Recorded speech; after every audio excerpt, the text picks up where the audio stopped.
Welcome मेरे प्यारे बच्चों, आप सभी का मैथमेटिक्स से इस चैनल मैथमेटिक्स विथ राज में स्वागत है। मैं आज क्लास 10 का एक्सरसाइज 1.2 का fifth, sixth and seventh question लूँगा।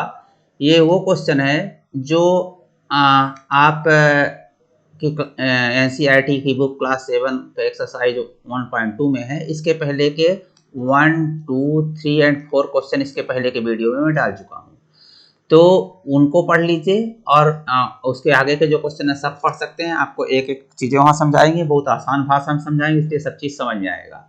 अभी आपको ये क्वेश्चन लेते हैं, check whether 6 power n can end with digit 0 for any natural number n। ये है क्वेश्चन आपका, बहुत अच्छा क्वेश्चन है। ये कह रहा है कि चेक कीजिए, पता कीजिए कि क्या 6 की घात n, जो 6 की घात n है, कोई n कोई भी नेचुरल नंबर हो, n कोई प्राकृतिक संख्या हो, जो चाहे हम वो प्राकृतिक संख्या रख सकते हैं।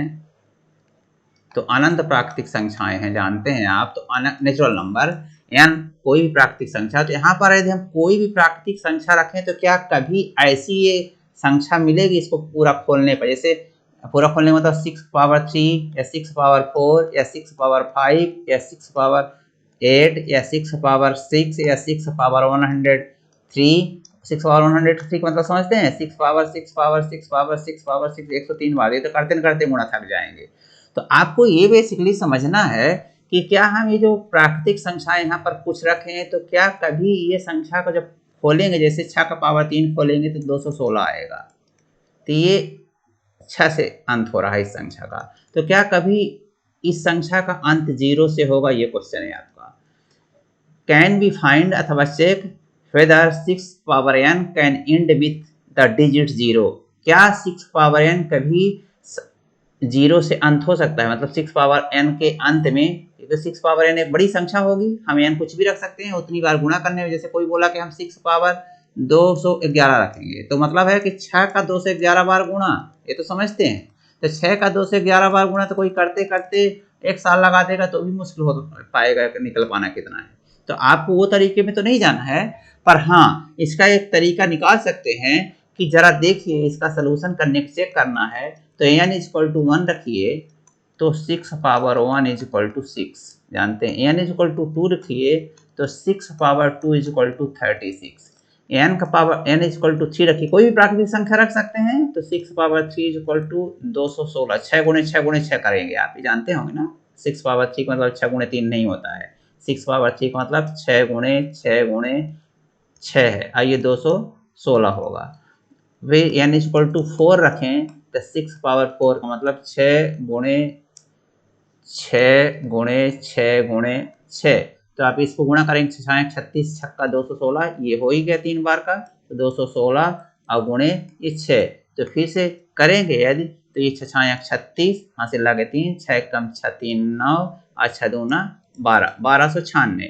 तो इस प्रकार आप देख रहे हैं कि चाहे हम n का मान कुछ भी रखें, जब वो 6 की घात को एक्सपेंड करते हैं, पूरा वैल्यू निकालते हैं, तो हर बार इकाई अंक 6 ही आता है। ये देखिए अंतिम अंत इसका 6 से ही हो रहा है, चाहे 6 की घात 1 हो, चाहे 6 की घात 2 हो, चाहे 6 की घात 3 हो, चाहे 6 की घात 4 हो। इसी प्रकार आप कह सकते हैं चाहे 6 की घात 5 हो, हर बार उसका क्योंकि 6 की घात 5 जो होगा तो क्या आएगा? 6 की घात 5 मतलब 6 गुणे 6 गुणे 6 गुणे 6 गुणे 6। अब ये जो है तो 6 की घात 4 है, तो 6 की घात 4 हो गया गुणे 6, तो 6 की घात आया 1296। 1296 गुणे 6, तो जब आप इसको गुणा करेंगे तो इकाई अंक 36, इकाई अंक 6 ही आएगा, उसके आगे की चाहे जो आए। तो अंत तो कभी 0 से नहीं होगा, हर बार अंत किससे होगा? 6 से। तो ये ध्यान रखना है आपको कि 6 पावर n, 6 की कोई भी घात लगाइए, n का मतलब कुछ भी यहाँ रखिए, कोई भी प्राकृतिक संख्या 1 2 3 4 5 6 7 8 9 10 11 12 13 14 कुछ भी रखें। तो ये जो जब इसको खोलेंगे, इसको सरल करेंगे इसकी घात को, तो एक बड़ी संख्या जरूर मिलेगी, लेकिन चाहे वो संख्या कितनी भी बड़ी हो, उसके अंत में हमेशा 6 आएगा। इसलिए आप कह सकते हैं कि कभी भी 6 पावर n कभी भी 0 से अंत नहीं होगा। आप ऐसा लगा सकते हैं परीक्षा में कि नहीं, 6 पावर n कभी भी 0 नहीं हो सकता। इस प्रकार ऐसा लगाकर माना n equal to 1, n equal to 2, n equal to 3, n equal to 4 और n इक्वल टू 5। अब लिख सकते हैं कि हम हर बार देख रहे हैं कि इसके एक्सपेंशन में इसको जब हम पूरा x6 पावर s को सरल करते हैं तो चाहे जो भी संख्या है लेकिन हर बार अंत में 6 ही आ रहा है, इसलिए 0 से कभी अंत नहीं होगा। तो इस प्रकार ये आप क्वेश्चन समझ में आ गया होगा। अब ये एक बहुत महत्वपूर्ण क्वेश्चन है बच्चों, ये बहुत ही महत्वपूर्ण क्वेश्चन है। यहाँ पर ये क्वेश्चन गलत हुआ है, ये क्वेश्चन गलत हुआ है। Explain why 6 into 11 into 13 plus 13 and 7 into 6 into 5 into 4 into 3 into 2 into 1 plus 5 are composite नहीं को प्राइम बोला जाता है। को प्राइम, को प्राइम कंपोजिट होता है, लेकिन यहाँ पर कंपोजिट ये गलत हो जाएगा, को प्राइम नंबर्स हैं, को प्राइम नंबर्स। तो सबसे पहले आपको समझना होगा को प्राइम नंबर्स क्या है।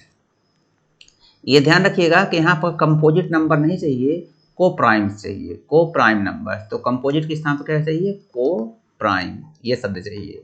अब आपको मैं सब कॉन्सेप्ट बताता हूँ, prime number, composite number and को प्राइम नंबर। तो सबसे पहले तो प्राइम नंबर समझ लीजिए। प्राइम नंबर वो नंबर जो अपने से विभाजित होती हैं और एक से, सिर्फ खुद से विभाजित हो और एक से, तो वो प्राइम नंबर कहलाती हैं। तो जैसे 2 है, 3 है, 2 है, 3 है, 5 है, 7 है, 11 है, 13 है, 17 है, 19, 19, ये वो संख्याएं हैं जिसका कोई गुणनखंड नहीं होता। सिर्फ 2 इक्वल टू 1 गुणे 2 ले सकते हैं, 3 इक्वल टू 1 गुणे 3 लग सकते हैं, इसके अलावा आप कुछ नहीं ले सकते हैं। मतलब सिर्फ वो खुद से विभाजित होती है, 3 से विभाजित होगी या 1 से विभाजित हो, इसके अलावा किसी से विभाजित हो, तो ऐसी संख्याओं को प्राइम नंबर बोला जाता है। ठीक, अब कंपोजिट शब्द वहां पर आया था तो कंपोजिट हम बोल देते हैं।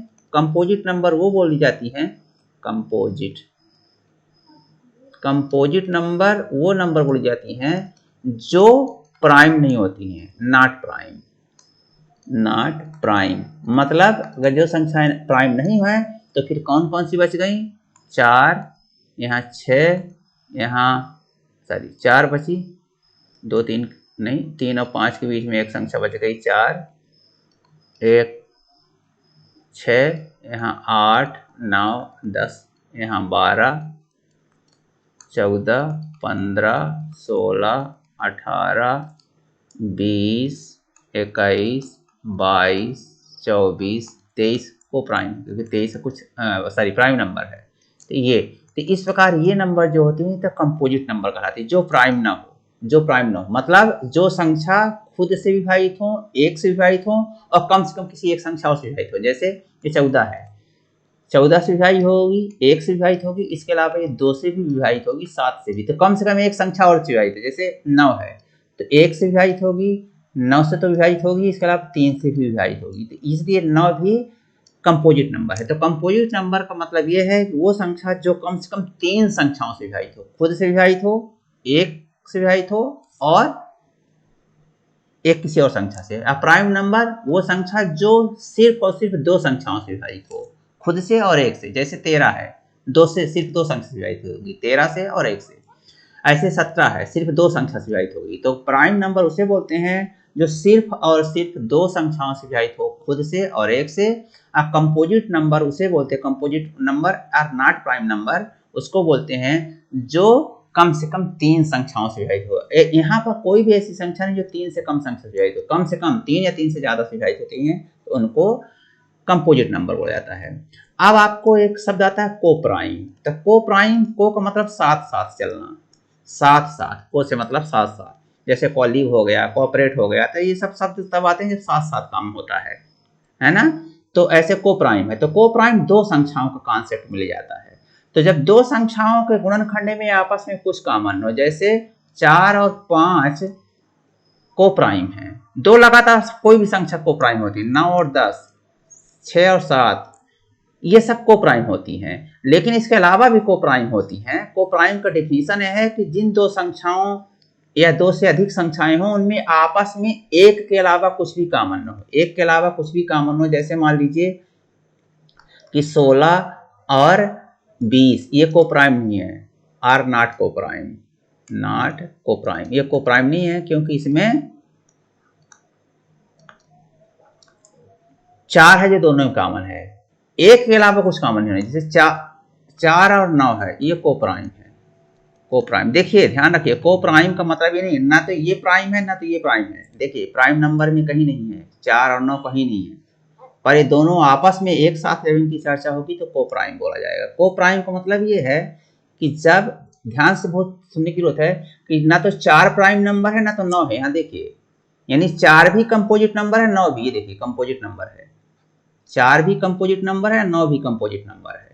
तो ये तो कंपोजिट नंबर है, पर आपस में दोनों में कुछ कॉमन नहीं, क्योंकि 4 का जो गुणनखंड है वो 1 है, 2 है और 4 है। 4 सिर्फ इतने से विभाजित होता है, 4 का जो फैक्टर है, 4 के जो फैक्टर हैं सिर्फ यही आएंगे, 4 सिर्फ इतने से विभाजित होगा। और 9 का जो फैक्टर है वो 1 है, 3 है और 9 है। तब सोचिए कि इनमें एक के अलावा कुछ भी कॉमन नहीं है। तो जब दो संख्याओं का ऐसा पेयर जिनमें एक के अलावा कुछ भी कॉमन न मिले तो उसे को प्राइम बोला जाता है। यहाँ जरा देखिए, को प्राइम नहीं है, ये को प्राइम नहीं, क्योंकि इनमें 4 कॉमन है आपस में, यहाँ भी 4 है, यहाँ भी।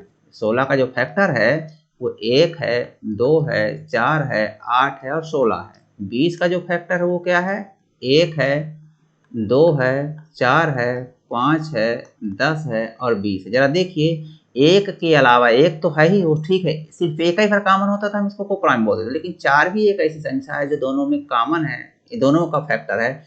2 भी एक ऐसी संख्या है जो दोनों का फैक्टर है, इसलिए को प्राइम नहीं है, ध्यान रखिएगा। ऐसे जरा बताइए 12 और 8, ये को प्राइम नहीं, क्योंकि दोनों में 2 भी कॉमन है, 4 भी कॉमन है। लेकिन 12 और 15 देखिए, 12 और 15 ये भी को प्राइम नहीं है, क्योंकि दोनों में 3 कॉमन है एक के अलावा। तो इस प्रकार आप समझ गए होंगे कि को prime number, prime number, composite number और को प्राइम नंबर का कॉन्सेप्ट समझ गए होंगे। तो अब हम ये क्वेश्चन लेते हैं कि एक्सप्लेन कीजिए कि क्यों, विस्तार से बताइए कि ये संख्याएं, ये एक संख्या है और एक ये संख्या है, को प्राइम नंबर्स क्यों हैं, को प्राइम नंबर्स क्यों हैं। तो आपको बताना पड़ेगा, को प्राइम नंबर पहले डिफिनेशन लिखना पड़ेगा कि दोज नंबर्स डजंट है, those numbers don't have any common factor, वो नंबर जो आपस में कोई कॉमन फैक्टर, कॉमन गुणनखंड नहीं होता, उभयनिष्ठ गुणनखंड, जिन दो नंबर्स में कोई उभयनिष्ठ गुणनखंड नहीं होता है, जैसे हमने ये बताया इनमें कोई उभयनिष्ठ गुणनखंड नहीं है। एक संख्या 4 ले लीजिए, एक 9 ले लीजिए, इनमें आपस में कोई उभयनिष्ठ गुणनखंड, कॉमन फैक्टर नहीं है, तो इसलिए को प्राइम बोली जाएंगी। तो ऐसे आपको ये दो नंबर हैं, तो ये पहले लिख लीजिए, है 7 गुणे 11 गुणे 13 प्लस 13, एक नंबर ये है, और दूसरी है 7 गुणे 6 गुणे 5 गुणे 4 गुणे 3 गुणे 2 गुणे 1 और प्लस 5, ये दो नंबर हैं। अब इनको ये दिखाना है कि दोनों को प्राइम है, तो पहले इनको वैल्यू निकाल लीजिए। देखिए यहाँ 13 है, यहाँ 13, तो पहले 13 कॉमन ले लीजिए और अंदर क्या बचेगा, 7 गुणे 11, आई 13 कॉमन हो गया तो गुणे 1, और यहाँ से भी 13 कॉमन हो गया, 13 को 13 गुणे 1 लिख सकते हैं, तो यहाँ भी 1 बचा प्लस 1, क्योंकि ये प्लस है ना, प्लस 13, 13 13 कम 13। अब ये जरा देखिए कि 13 गुणे 7, 11 7 77 इंटू 1 77 और प्लस 1 78 हो जाएगा, ये हो गया। अब इसको लिख सकते हैं 13 गुणे, ये 13 छंग 78, 13 गुणे 6 लिख सकते हैं, 13 छंग 78। अब इसको लिख सकते हैं 13 गुणे 13 गुणे 2 गुणे 3। तो इस प्रकार इसका जो फैक्टर हुआ वो क्या हुआ, इस संख्या को कैसा लिख सकते हैं, 2 गुणे 3 गुणे 13 गुणे 13, ये प्राइम फैक्टर में विभाजित हो गया। इसको चाहे तो आप 13 पावर 2 लिख दीजिए। तो ये संख्या प्राइम फैक्टर में टूट गई। मतलब प्राइम फैक्टर मतलब प्राइम नंबर्स का, ये प्राइम नंबर है, 2 3 और 13 प्राइम नंबर है, इससे ज़्यादा नहीं टूट सकती है। ऐसे इसको देखिए, यहाँ पर 5 कॉमन ले लीजिए, 5 कॉमन ले लेंगे तो 7 गुणे 6, 7 गुणे 6 गुणे 7 गुणे 6 गुणे 1, यहाँ 5 के स्थान पर 1 बचेगा, 4 गुणे 3 गुणे 2 गुणे 1 गुणे 4 गुणे 3 गुणे 2 गुणे 1 प्लस 1, इतना से पढ़ा रहा हूँ, आपके सब समझ आ रहा हो। अब इसको सॉल्व कीजिए तो 7 छंग 42 गुणे 4 गुणे 3 गुणे 2, तो ये हो गया 5 गुणे 42, 7 छंग 42 से कम 42 गुणे 4 3 12 दूनी 24, 4 3 12 दूनी 24 से कम 24, तो ये हो गया। और प्लस ये 1, ये कहाँ से आया प्लस 1, ये प्लस 1 यहाँ 5 निकल गया, तो 5 से कम 5 गुणे 1 लिखा, 5 के साथ 5 गुणे 1 तो 5 बाहर कर दिया, 1 तो बच गया। अब इसको यदि आप वो करें तो इसको गुणा करें तो 24 दूना 48, सॉरी 24 दूना 48, हाँ सिर्फ 4 आ गया, और 24 चौको 96, 400 हो गया, और प्लस 1, अब ये है 5 गुणे 1009। अब आपको देखना है कि इन दोनों में कोई कॉमन फैक्टर नहीं हो, इन दोनों में कुछ भी हो पर आपस में कोई कॉमन फैक्टर नहीं हो। तो अब हम अगले इसमें लिखते हैं कि 7 गुणे 11 गुणे 13 प्लस 13 इज इक्वल टू आया है 2 गुणे 3 गुणे 13 घात 2, और 7 गुणे 6 गुणे 5 गुणे 4 गुणे 3 गुणे 2 गुणे 1 प्लस 5 जो है वो आया है 7 गुणे 6 गुणे 5 गुणे 4 गुणे 3 गुणे 2 गुणे 1 प्लस 5 जो आया है, आपने देखा कि ये कितना आया है 5 गुणे 1009 आया है। ये यहाँ पर ये आ चुका है, ये देख लिया आपने। तो अब आपको ये बताना है कि ये संख्या और ये संख्या कोप्राइम है। कैसे बताएंगे? ये संख्या कोप्राइम मतलब ये संख्या तो इनमें आपस में कुछ भी कॉमन फैक्टर नहीं होना चाहिए। कैसे चेक करेंगे? ये संख्या जो है ना, तो देखें कि इनसे 200 तो नहीं कटेगी, क्योंकि ये तो जान रहे हैं कि 5 इनमें से कुछ 5। ये संख्या यदि 3 से कट जाए या 13 से कट जाए तब तो कह देंगे कि इसमें एक फैक्टर 3 है या 13। इसके अलावा अगर ये किसी से भी कटे तो हम कह देंगे कि ये नहीं, इससे मतलब नहीं है, हमको यहाँ का फैक्टर और यहाँ पर कुछ कॉमन नहीं दिखना चाहिए एक के अलावा। एक तो तमाम रहता है, गुणे 1 यहाँ भी कर सकते हैं, गुणे 1 हम यहाँ भी कर सकते हैं, तो तमाम कॉमन रहेगा। लेकिन इसके अलावा देखिए 5 यहाँ कहीं नहीं है, ये दोनों कॉमन नहीं। अब यहाँ पर कहीं 3 से तो ये विभाजित नहीं होती है। 3 से अगर विभाजित होगी तो देख लेंगे, हम विभाजन नियम जानते हैं, हम विभाजन नियम पे आप पढ़ लीजिए 6वीं 7वीं में, और यदि आप कहेंगे तो हम बना भी देंगे। विभाजिता का नियम, रूल ऑफ डिविजिबिलिटी से पता हो जाता है कि ये संख्या 3 से विभाजित नहीं होती। 3 से विभाजन में क्या नियम है कि सभी को जोड़ दीजिए तो 9 + 0 + 1 बराबर 10 आ जाएगा जोड़ने पर, और ये 10 जो है ऐड करने पर 10 आ जाएगा, और 10 3 से विभाजित नहीं होता है, इसलिए संख्या 3 से विभाजित नहीं होगी। तो ये संख्या 3 से विभाजित नहीं होगी। ऐसे आप चेक कर सकते हैं कि ये संख्या 13 से विभाजित नहीं होगी।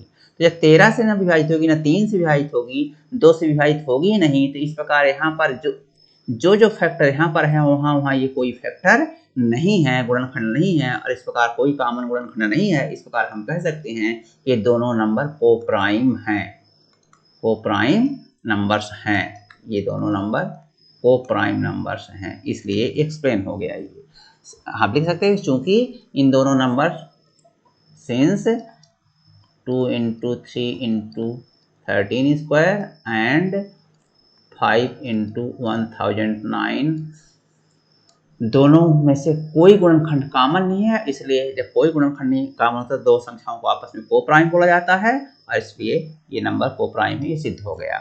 आप इसको कंपोजिट नहीं लिखेंगे, ये बहुत गलत शब्द है। कंपोजिट का दूसरा मतलब होता है, मैं बता दें कंपोजिट नंबर क्या होती है, बता दिया। कंपोजिट नंबर के कॉमन फैक्टर होते हैं, इनमें कुछ भी कॉमन नहीं है, इसलिए गलत लिखा है, यहाँ कोप्राइम लिखा जाना चाहिए था। अब लिख रहा है कि there is a circular path around sport field. अगला क्वेश्चन है, देखिए मजे की बात है।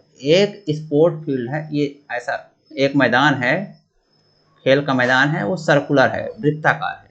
मान लीजिए कि यहाँ से 2 धावक इस दिशा में दौड़ते हैं, इस दिशा में दौड़ते हैं, इस दिशा में, ये ए पॉइंट से, इस ए पॉइंट से दौड़ना चालू करते हैं इस दिशा में। एक पूरा चक्कर लगाने में क्या बोल रहा है, ये लिखा है कि Sonia takes 18 minutes to drive on round of the field. पूरा एक चक्कर लगाने में 18 मिनट सोनिया को लगता है, और रवि को पूरा एक चक्कर लगाने में 12 मिनट लगता है। फॉर द सेम मतलब उसी पाथ को, उसी सर्कुलर पाथ को, उसी ग्राउंड को, उसी फील्ड को।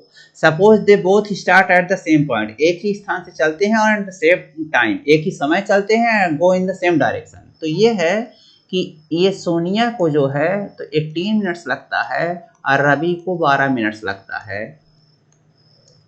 इसी ए स्थान से चलते हैं, मान लीजिए कि इसी दिशा में चलते हैं, एक साथ चलते हैं, तो ये पूरा ऐसे चक्कर लगा रहे हैं। तो अब ये क्वेश्चन ये है आपका कि after how many minutes will they meet again at the starting point. Starting point में वो फिर से कब मिलेंगे, मतलब यहीं पर वो कब से, जैसे ये चला गया तो 18 मिनट, सोनिया को 18 मिनट पूरा का मतलब ये 12 मिनट, तो 12 मिनट में रवि जो है यहाँ से यहाँ पहुँच गया, और सोनिया 12 मिनट में कहीं यहीं रह जाएगी। तो दोनों इसी पॉइंट, स्टार्टिंग पॉइंट ये है, मान लीजिए ये स्टार्टिंग पॉइंट है, तो दोनों इसी पॉइंट पर मिलेंगे, तो पर कभी कब मिलेंगे वो देखता है, आफ्टर हाउ मेनी टाइम्स। तो जरा देखिए, अब आपको ये तभी पॉसिबल है जब देखेंगे कि इनका एलसीएम क्या है, क्योंकि एलसीएम ही इन दोनों को भी है। हमने एलसीएम का कॉन्सेप्ट रिलेटेड, चूंकि आपका 10th क्लास है, 10th क्लास में हम 7th 6th क्लास नहीं बता सकते हैं, लेकिन हमने 6th क्लास 7th क्लास की वीडियो बनाई है। यदि आप उसको देखेंगे तो एलसीएम और एचसीएफ के बहुत अच्छे कॉन्सेप्ट आपको मिल जाएंगे और आपको पूरा कॉन्सेप्ट क्लियर हो जाएगा। तो अभी आपको निकालना है 18 और 12 का एलसीएम निकालना है। तो 18 और 12 का एलसीएम हम शॉर्ट में बता देते हैं कि ये हो जाएगा 2 × 3 घाते 2 और 12 का एलसीएम हो जाएगा 2 घाते, आप कर लेंगे 2 घाते 2 × 3, 2 × 2 × 3 आ जाएगा, ऐसा हो जाएगा। आप अभी पीछे वीडियो में बता चुका हूँ ये सब। तो ये हो गया। अब एलसीएम निकालना है, तो हमने बताया कि एलसीएम में जो इस कॉमन फैक्टर जो है हाईएस्ट पावर वाले वो ले लिए जाते हैं। तो एलसीएम इसमें 2 का हाईएस्ट पावर 2 घाते 2 है और 3 का हाईएस्ट पावर भी 3 घाते 2 है। तो ये हो जाएगा 2 घाते 2 यानी 4 और 3 घाते 2 यानी 9, 3 त्रिक 9 और 4 = 36। तो इनका एलसीएम 36 मिनट आएगा। 18 मिनट और 12 मिनट का जो एलसीएम आएगा 36 मिनट। तो 36 मिनट बाद ये मिलेंगे। 36 मिनट बाद ये क्या होगा कि ये सोनिया जो है तो 2 चक्कर लगाएगी, एक चक्कर 18 मिनट में और दूसरा चक्कर भी 18 मिनट में। तो 36 मिनट 2 चक्कर लगेगा। और रवि जो है तो 12 मिनट में एक चक्कर, फिर 24 मिनट में दूसरा चक्कर, 36 मिनट। तो 36 मिनट बाद ये फिर से इसी स्थान पर मिलेंगे। रवि 3 चक्कर लगाकर यहाँ जाएगा, सोनिया 2 चक्कर, चक्कर तो अलग अलग होंगे लेकिन ये दोनों फिर इसी स्थान पर होंगे। तो इस प्रकार ये एलसीएम से रिलेटेड कॉन्सेप्ट है।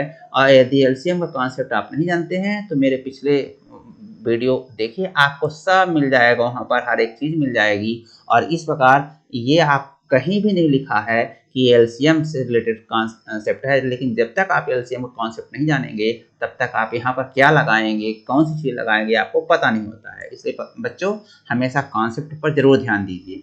तो ये जो है तो इसका आंसर होगा 36। इस क्वेश्चन का आंसर होगा 36। तो मुझे उम्मीद है कि ये क्वेश्चन आपके सभी समझ आएंगे। दोनों तीनों बहुत अच्छे क्वेश्चन हैं, इसलिए मैं इसके पहले वाली वीडियो में इनको नहीं लिया था। वो 4 क्वेश्चन का अलग वीडियो बनाया और ये 3 5वां 6वां 7वां का अलग वीडियो बनाया। अब आपको ये पूरा क्वेश्चन समझ आ गया। यदि आपको कुछ डाउट है तो कमेंट बॉक्स में लिखिए, और यदि अच्छा लगा तो दोस्तों में लाइक कीजिए, शेयर कीजिए और चैनल को सब्सक्राइब कीजिए। बहुत बहुत धन्यवाद।